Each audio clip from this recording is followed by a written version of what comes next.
नमस्कार बच्चों। कक्षा चौथी में गुल्लक के सवाल करते करते आप बोर हो गए होंगे। आइए आज कुछ नया करते हैं।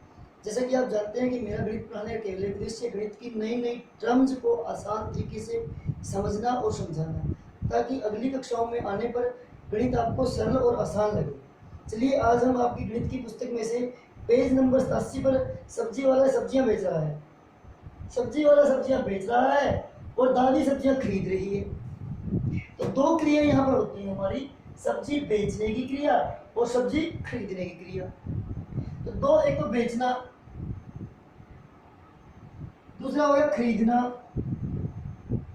तो जब भी हम बाजार में जाते हैं तो दो काम करते हैं, एक तो सब्जी वाला तो सब्जी बेचता है या दुकानदार कुछ भी चीज बेचता है और हम खरीदते हैं। तो हमारे दो प्रकार के मूल्य हो गए हमारे। एक तो बेचने वाला मूल्य है जिसको हम बिक्री मूल्य कहते हैं, बिक्री मूल्य, इंग्लिश में सेलिंग प्राइस कहते हैं।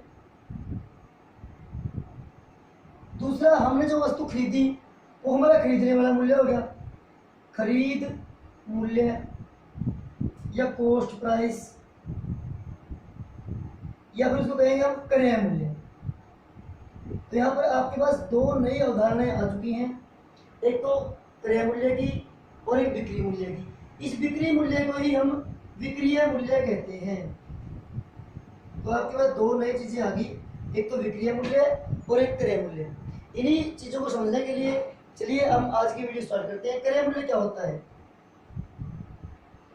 क्रय मूल्य वह मूल्य जिस पर कोई वस्तु खरीदी जाती है, जिस पर कोई वस्तु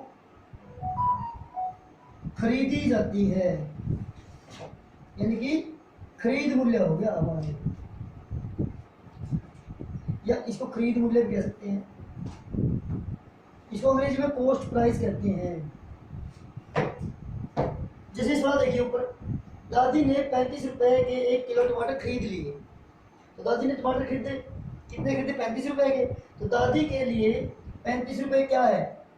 क्रय मूल्य है कि विक्रय मूल्य है?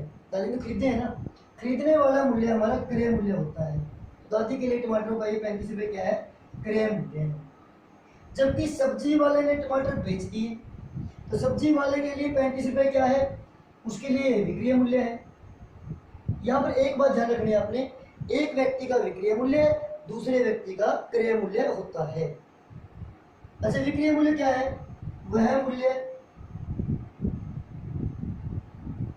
जिस पर कोई वस्तु बेची जाती है, बेची जाती है, उसे हम विक्रय मूल्य कहते हैं। उपरोक्त सवाल में सब्जी वाले के लिए टमाटर का विक्रय मूल्य 35 रुपए है और दादी के लिए उसका खरीद मूल्य कितना है? वो भी 35 रुपए है। यानी कि आपने दो नई टर्म्स आपके पास जुड़ चुकी हैं, विक्रय मूल्य की और क्रय मूल्य की। चलो आओ हम कुछ उदाहरणों में क्रय मूल्य और विक्रय मूल्य निकालने के सवाल करते हैं। जैसे आपकी पुस्तक में दिया हुआ है ये पेज नंबर 88 पर, आओ इसको करते हैं। समान दे रखे हैं, क्रय मूल्य दे रखे हैं, विक्रय मूल्य निकालना है आपने।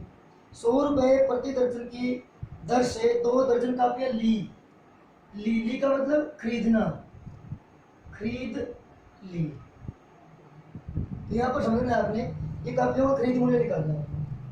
कापियां कितने रुपए की दर्जन की हैं? तो ये एक नियम में मैं बता चुका हूँ आपको। एक नियम की तीनों वीडियो मेरी आ चुकी, पब्लिश हो चुकी हैं, वहाँ से आप देख सकते हैं इनको। आई बटन पर क्लिक करें या फिर मेरे चैनल को सब्सक्राइब करें। सब्सक्राइब करने के बाद मेरे चैनल पेज पर जाएं और वहाँ से सारी वीडियो वहाँ पर मेरी उपलब्ध है आपके, वहाँ से देखिए। एक दर्जन कापियों का मूल्य कितना है? 100 रुपये और 2 दर्जन कापियों का मूल्य 200 रुपये। अब कापियाँ खरीद ली, तो क्या है? क्रय मूल्य है या विक्रय मूल्य? दो मूल्य हो गया आपके, क्रय और विक्रय। तो कहाँ लिखेंगे इसको? क्रय मूल्य में या विक्रय मूल्य में? अब कापी खरीदी है ना, खरीदने वाला मूल्य हमारा क्रय मूल्य होता है, 200 रुपये आएगी। अगला, 40 रुपये प्रति पैकेट की दर से, 40 रुपये प्रति पैकेट की दर से 2 पैकेट पेन।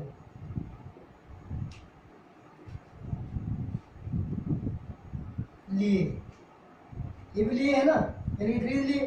तो एक पैकेट का मूल्य कितना है, 40 रुपये प्रति पैकेट दे रखे उसने, और 2 पैकेट का मूल्य 80 रुपये हो गया, तो खरीद लिए ना, क्रय मूल्य क्या आ जाएगा, क्रय मूल्य कितना आएगा इसका, 80 रुपये विक्रय मूल्य, नीचे घटा जाएगा।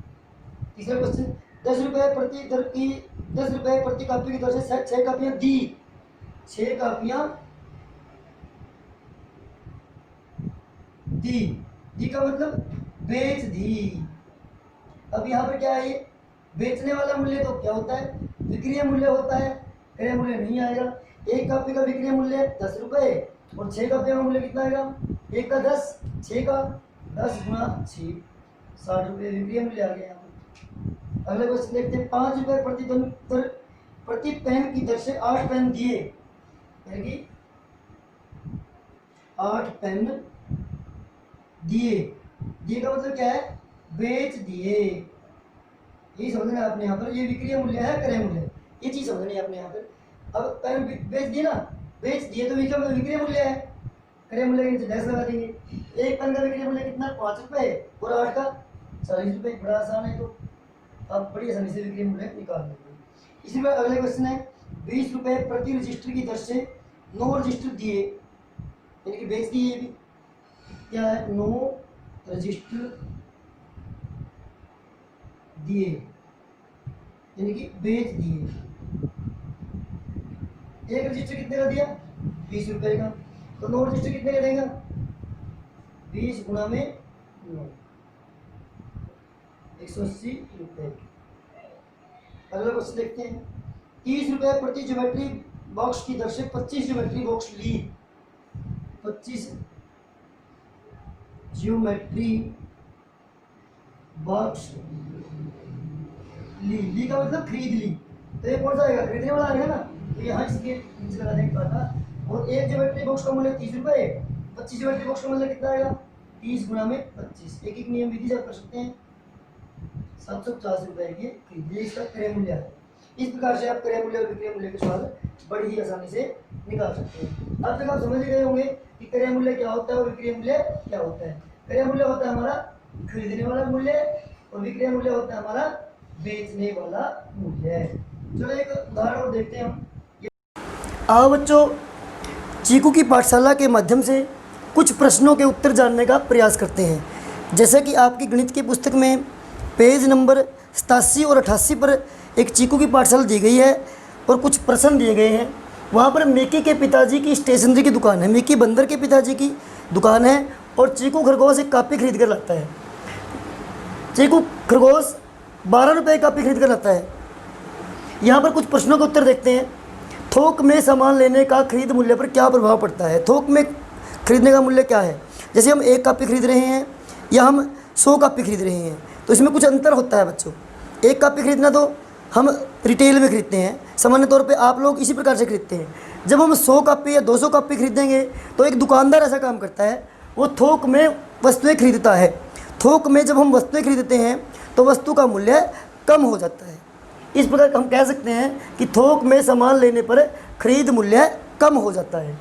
दूसरा प्रश्न, मिकी बंदर के पिताजी को 1 दर्जन कापी बेचने पर कितना लाभ होता है। अब यहाँ पर देखेंगे आप, मिकी बंदर के पिताजी कापी कितने रुपए में खरीदते हैं, 9 रुपये में खरीद कर लाता है। तो उसका खरीदने वाला मूल्य यानी कि क्रय मूल्य कितना है, 9 रुपये, और 10 रुपये में बेच देता है। तो ज़्यादा रुपये में बेच देता है, 1 रुपये फालतू का बेच देता है ना, तो उसका 1 रुपये का लाभ होता है। यहाँ पर कितना लाभ होता है उसको, मिकी बंदर के पिताजी को 1 दर्जन का, 1 दर्जन का मतलब क्या होता है, 1 दर्जन, ये आप जानते ही हैं 1 दर्जन बराबर है 12 वस्तुएं होती हैं। और कापियाँ हमें आमतौर पर जैसे केले भी दर्जन में ही मिलते हैं। 1 दर्जन कापी बेचने पर कितना लाभ होगा। अब यहाँ पर हम देख लेंगे कि मिकी के पिताजी को 1 कापी 9 रुपये में लाया और 10 रुपये में बेच दी, तो वहाँ पर उसने 1 रुपये कमाया ना, 1 रुपये का लाभ हुआ यानी कि।